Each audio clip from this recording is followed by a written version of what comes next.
km/h.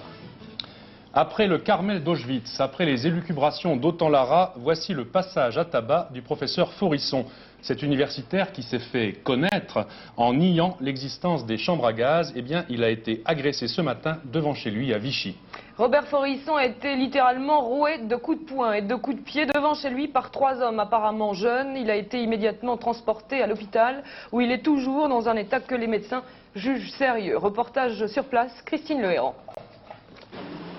Le professeur Robert Faurisson s'est fait agresser vers 9h45 dans ce parc, le parc des Bourrins, alors qu'il se promenait. D'après les témoignages visuels, il s'agirait de 3 jeunes gens qui ont frappé leur victime à la tête. Apparemment, ils ne possédaient aucune arme. Il souffre d'un traumatisme de la mâchoire et de plusieurs blessures aux côtes. Une enquête est ouverte et confiée au parquet de Cusset. Le maire de Vichy, Claude Maluret, s'indigne de cette violence.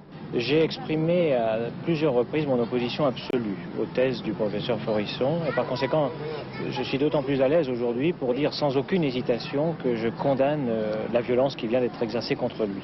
Pour l'heure, le professeur Faurisson est hospitalisé au service traumatologie de l'hôpital. Il subit une intervention chirurgicale notamment de la face. Sa famille, qui est à son chevet, garde le silence. L'agression a été revendiquée ce midi à l'AFP par un correspondant qui affirmait parler au nom des Fils de la mémoire juive, une association jusque-là inconnue qui, je cite, aurait voulu prévenir Faurisson et ses semblables qu'ils ne peuvent plus mentir impunément. Ancien professeur de littérature à Lyon, Robert Faurisson a été condamné de nombreuses fois pour ses publications.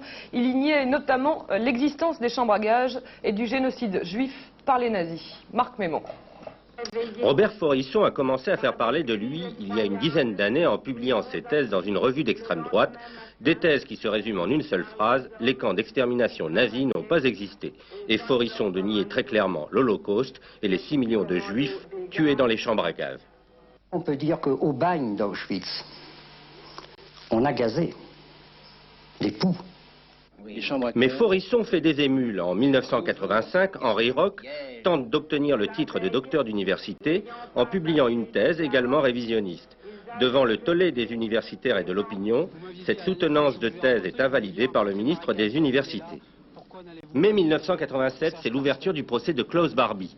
Faurisson ose être présent, une véritable provocation pour les victimes, les rescapés des camps, témoins au procès du Boucher de Lyon.